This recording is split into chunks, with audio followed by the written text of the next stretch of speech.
be a beneficiary but not necessarily a member? A Nubian from Kisii or any somewhere else apart from Kibra. Somewhere even else, Uganda, Sudan, Egypt, whatever. As long as you have, the point here is very clear. You must be an original Nubian allotee.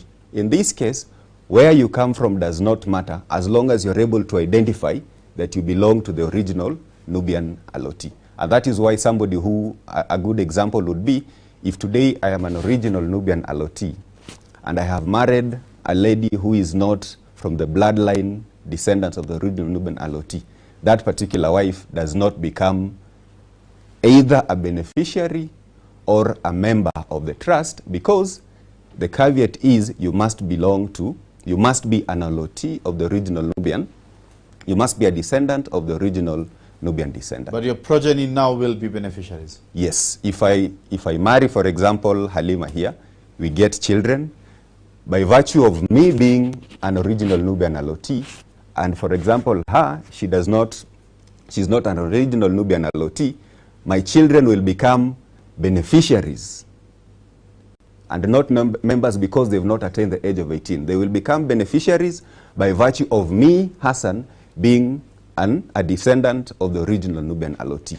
But now Halima will not become either a member or a beneficiary because she does not belong to the definition of an original Nubian allotee.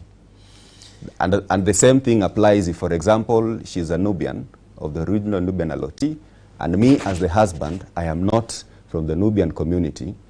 The children that will be born will become beneficiaries by virtue of the mother being an original Nubian allotee.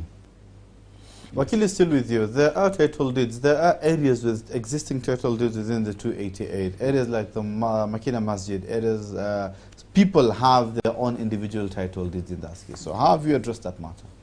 When the task force went to the community, and even with the drone mapping that was done, we were able to identify areas that have individual title. You will look at the Kibra Lokot, you will look at the church at Makina, you will look at the mosque, you will look at Kibra Primary, and I think one is the DC office. Only these 5 places have been recognized as the places that have individual titles. Any other title that belongs within the 288 is a disputed title. You cannot have another title on top of a mother title apart from the 5 that have been provided. So what's the fate then of these title deeds? Automatically, they will need to prove ownership of those titles, because even from the government records, they do not exist, meaning they are illegal titles, or titles that may have been acquired through ultra-vires means. So already they are in question, because under the records we only have 5. So you cannot recognize what is already not recognized from the original government depository of documents. Given a name of 6,000, site nasikia 8,000. Kasema no, we have to vet these people. We have to qualify them. Hii ni shamba bwana. Na my position is, sisi ni warithi.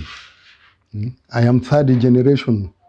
Kijana wangu ni tuseme 4th generation kutoka kwa hiyo na amezaa, na watoto wangu na nyumba amezaa, hata mjukuu wangu mwingine kwa sababu ako campus anytime atatuletea mtoto. This is not a joking matter. It's not just a community things kama hizi zetu ambao tunafanya. Hii ni livelihood, hii ni future ya community.